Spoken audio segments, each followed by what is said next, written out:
Hooray, hooray, hooray, misery's on the way. There are bad times just around the corner. There are dark clouds hurtling through the sky. And it's no good whining about a silver lining, for we know from experience that they won't roll by. With a scowl and a frown, we'll keep our pickers down and prepare for depression and doom and dread. We're going to unpack our troubles from our old kit bag and wait until we drop down dead. Still getting on juice? I gotta get good. Well, I got a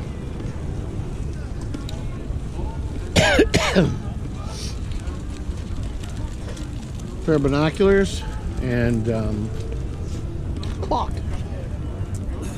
Don't tell my wife. Don't tell Marlene.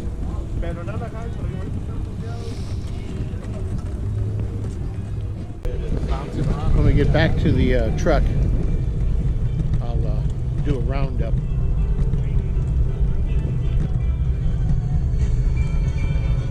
Of my finds. Mostly, I've got a bunch of antique smalls. I was looking at a little beach radio, RCA. It's 100% complete. It's got a blemish on it. The Bakelite cover's got a chip in it. But not where it really matters. But he wanted 75 bucks for it. He went down to 60, but still 60 bucks is a little steep. Retail, it's not really a swap meet price. That's a retail price for a radio you don't know works, and you might have to spend money on making it work. And the working one is just about $100. So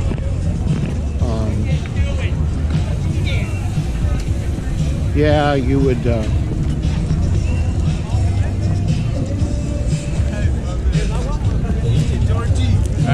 it'd be tough. It'd be tough. I didn't want to get it. And I told the guy I didn't want to rip him, and he was cool with it, so I didn't want him to try to come down. It was just a little bit too much. Anyhow, that's the way it is. Anyway, a little bit more later. Okay, patrol members, let me show you my stash.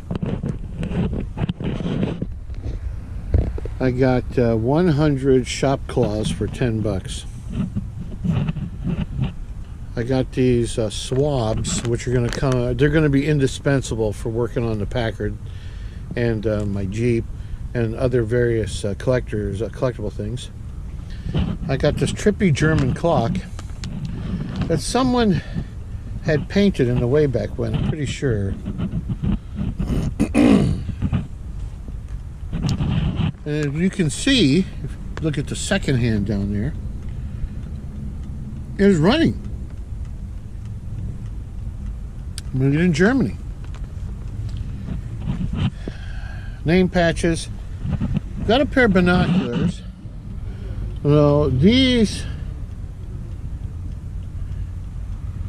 left reticle says Paris, and this right reticle says Chicago. How weird. No chipped lenses, very clear, has its share of dirt on the inside, but this center thing comes out pretty easy, and that's where these long swabs will come in handy, cleaning these lenses. And this really old ever-ready flashlight takes two, hopefully C batteries will fit in it. If not, I'll have to figure something out. I could probably make an adapter for AA's, but yeah, there you go, there you have it. And I'm pretty sure I can resurrect that. And that's all I got today. Let me check my pockets. Oh, and a microfiber cloth for cleaning my glasses. That's pretty much it. Not much of a haul. Now I sent this an hour ago, and the time is still correct. Oh, gosh, darn it! And this automatic watch, which is still running, and I've been wearing it all morning. This was 20 bucks. So it was 10, 20,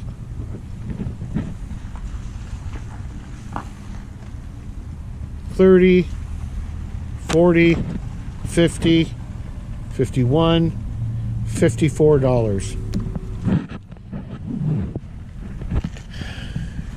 And there you have it. Antique Auto Swap Meet, January 14th, 2023. Till next time. Later, Mater. Okay. I have returned home from my exploration of the Antique Auto Swap Meet with my treasures, and I showed you them all. Here's the antique Ever-Ready flashlight.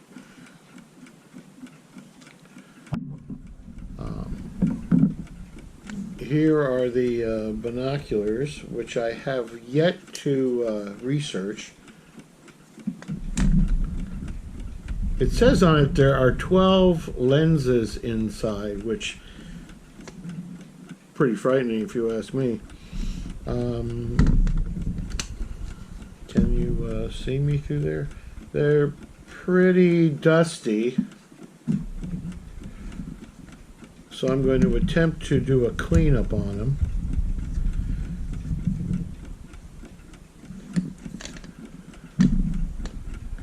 And the antique German clock. Now, you can see, let's focus. It's called Peter, and it says made in Germany. Now, like Japan, there were certain conditions put on the Germans when the Americans occupied West Germany. The United States, France, and England occupied West Germany, and the Russians, of course, occupied East Germany. And they also split Berlin in half. You had the Allied part and the Soviet part of Berlin, hence the Berlin Wall. And Berlin was deep inside East Germany. So things made excuse me, things made in Germany at that time had to be marked manufactured or made in West Germany, just like when the United States occupied Japan, things had to be marked made in occupied Japan. Now, made in West Germany was pretty much until the two Germanys combined. The wall fell. East Germany and West Germany once again combined as a single nation, and then things were then manufactured that said made in Germany. Now, this clock, I've checked it with my Geiger counter, and it has a radium dial. So this is pre-combination. So this was probably made prior to the Second World War here. Okay, but let's get started. We're going to start with the flashlight. Okay, so we have this little flashlight. I'm going to remove the base,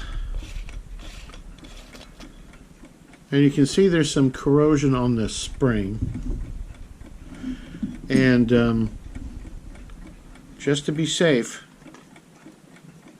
C batteries do fit in the watch. So we're going to do a quick and dirty test here where I'm going to load up two brand new C batteries. Make sure that's in the off position.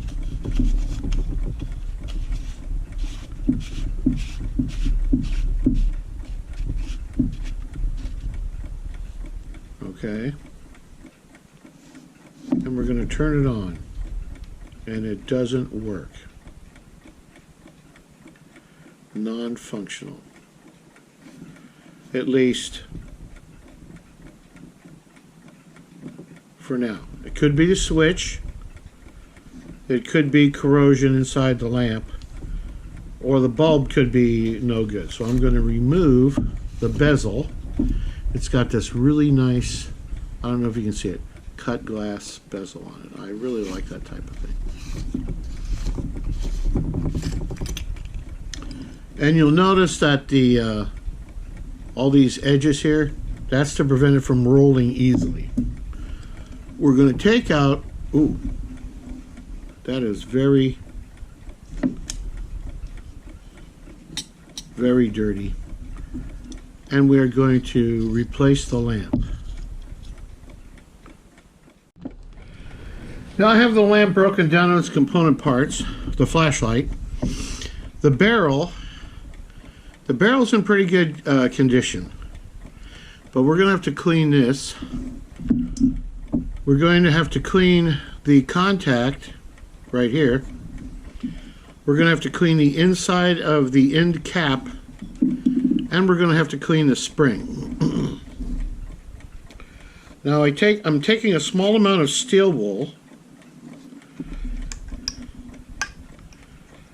and I'm going to put some lighter fluid on it.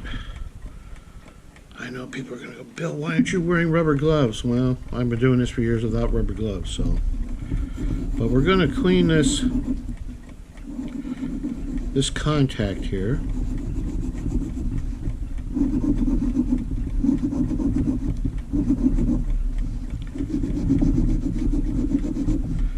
I'm going to try to make that as clean as possible.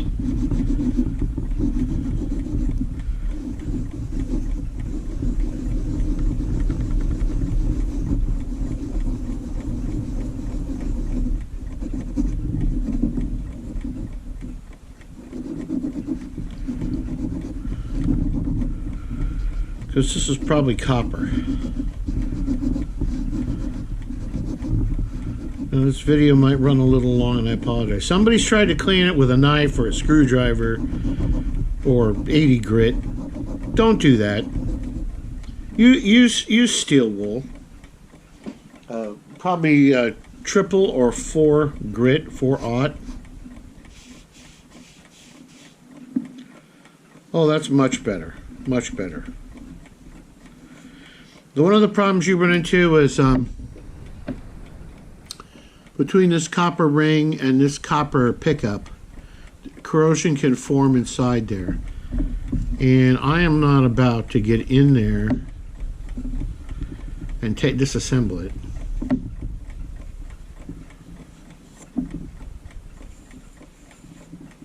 But that looks pretty clean.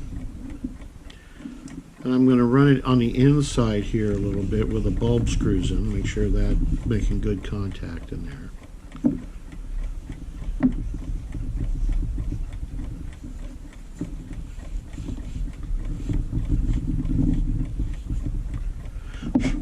And that's nice and shiny now. The inside of the cap, because this has to make contact with the barrel of the flashlight. And there's a lot of links that go into this. You have the spring, which has to make contact, electrical contact, good electrical contact, with the inside of the cap. And this cap is very gunked up. I will assume that at some point in this poor little flashlight's life, there was a battery failure. Oh, that's way better. There's a really rough spot right here.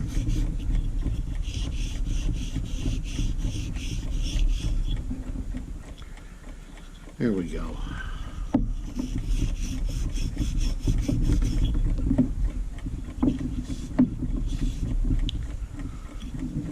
I use shop rags. Like I said, you're going to see earlier in the video I bought 100 shop rags. That is a lot better. It's not perfect, and I don't expect it to be perfect. Now, we're going to rub this spring, try to get some of this rust off the spring where it contacts the inside of that cap. Once again, I'm not trying to make it perfect. I'm just trying to make it work. It's not like I'm going to be using this little flashlight every day or even every week. I could get a Dremel tool out, and I might do that in the future, and really go to town on this.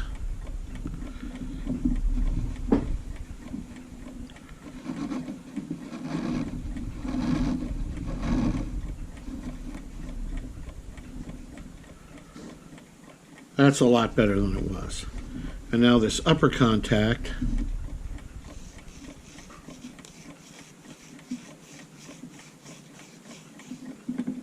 there we go. It's steel.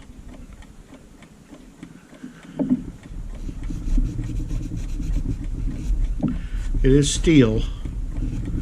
So, and it has a pretty good spring for something that's been around for as long as this has. I'm assuming this is from the teens or the 20s.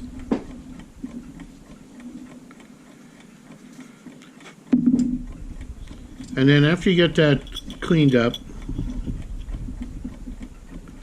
we're going to thread it back inside the cap. And make sure it's all the way down. There we go. And I'm going to twist that. We're also going to clean up these parts. They have to be connected. They have to make an electrical connection right here.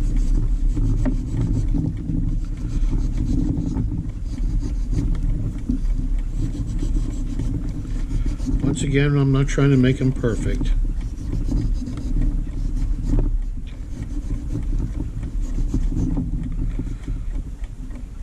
And there's make sure you put something down. This is my rifle cleaning mat, my firearms cleaning mat. That's way better. And now, last but not least, we're going to try to clean off that little spring, because that little spring makes connection with the back of this.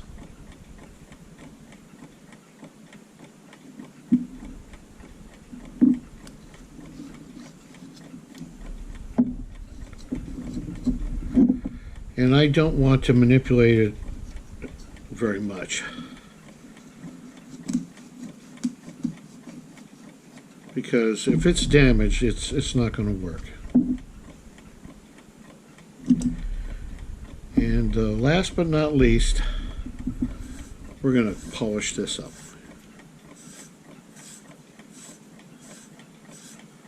And then I'm going to reassemble our little flashlight. Okay, I have reassembled the front end of the flashlight here. We'll put our two C batteries in. Now these batteries rest directly against the bottom of this lamp, the bulb. And there's no, this is the only cushioning inside the flashlight is this little spring. So don't be dropping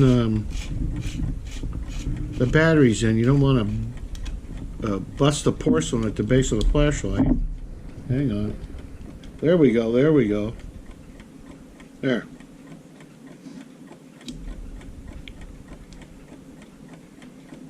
You can send a Morse code signal if you need to.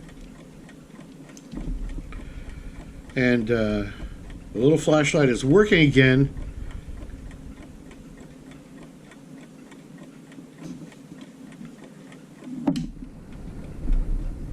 After God knows how many years or decades, this lay in a drawer someplace or forgot in a closet or a garage or in an attic or basement. And it is race ready. This is Tarnex. Then we're going to take out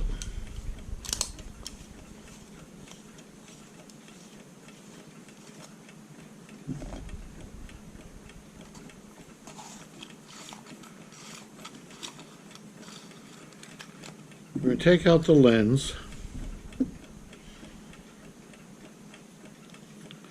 And we're going to submerge it in the Tarnex.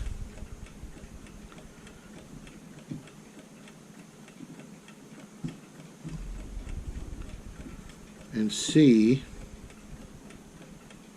what happens. Don't want to soak it too long.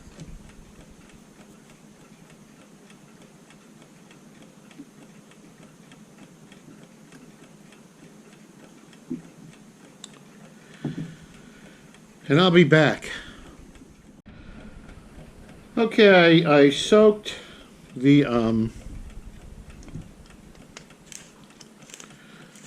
reflector in Tarnex for about a half a minute, maybe a little longer.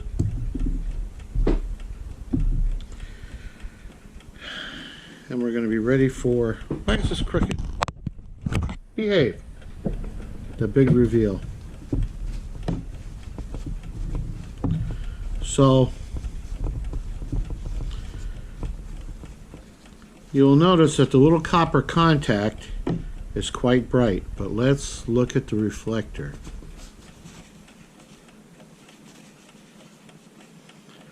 And the reflector is much shinier. Now, there was damage done to the reflector by somebody trying to polish it or clean it. Don't do that. Like I said, this silver coating is mere microns thick. And the problem you run into is if you try to wipe it, it wrecks it. So what you need to try to do is dip it in Tarnex to restore it. As you can see, corrosion has lifted some of the right up here. Corrosion has kind of lifted some of the silver off, unfortunately.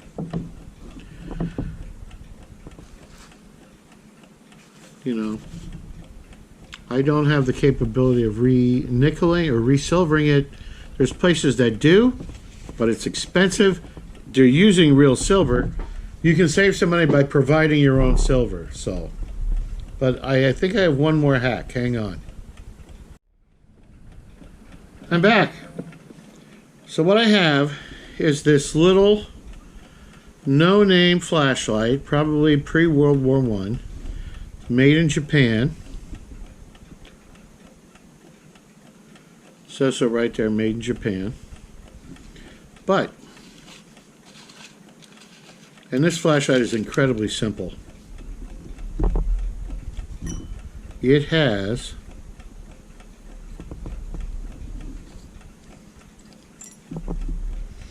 now the Japanese did not. This is just polished steel. So I could very successfully clean it. It has an LED bulb. And I'm going to put this incandescent bulb back in a Japanese flashlight.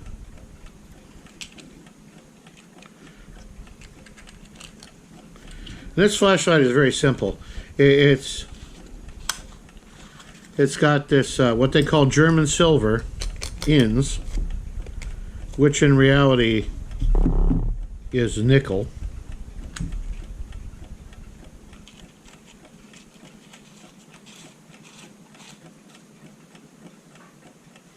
It's a cardboard tube covered with some kind of celluloid material.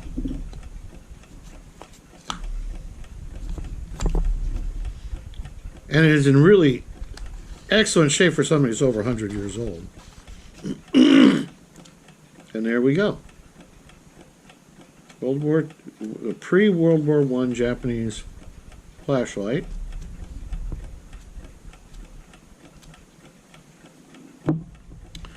So I'm going to put our little LED, let me clean up the end there. Our little LED lamp and the flashlight.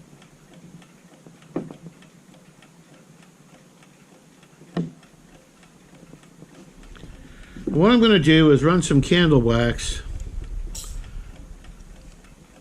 over these ends to kind of lube them. Oh, but Bill, wax is an insulator. Yeah, it is.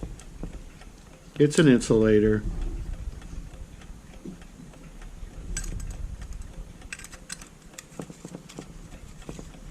But it's not going to 100% coat the inside. This is just to make things a little easier in the future if we ever need to take it apart.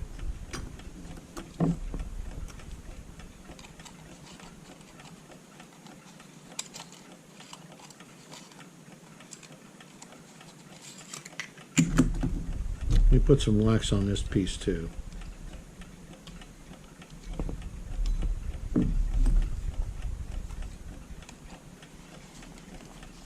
Number one, I do not recommend oil for any of this. Oil is a real insulator. And we'll put our two C batteries back in the flashlight. Screw the, oh, that went on really good now.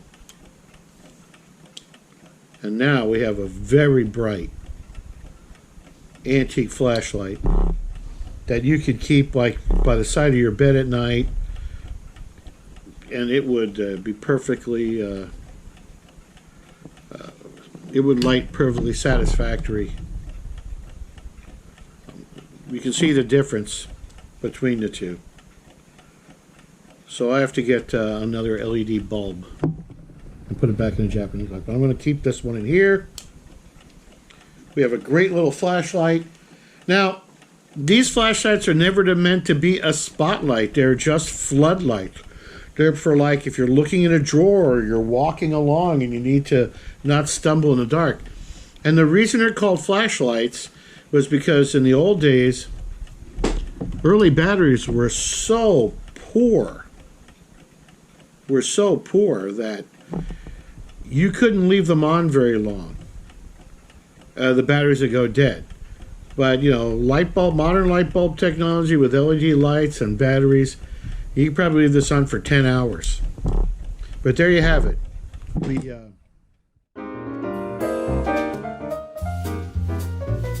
Wherever we go, whatever we do, we're gonna go through it together.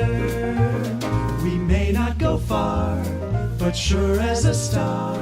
Wherever we are, we're together.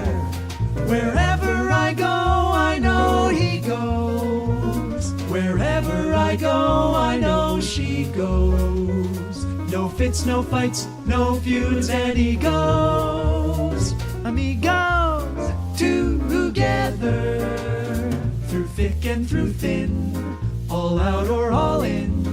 And whether it's win, place, or show, with you for me and me for you, we'll model through whatever. Yes, look to Packard for the easiest handling car ever built. America's new choice in the fine car field.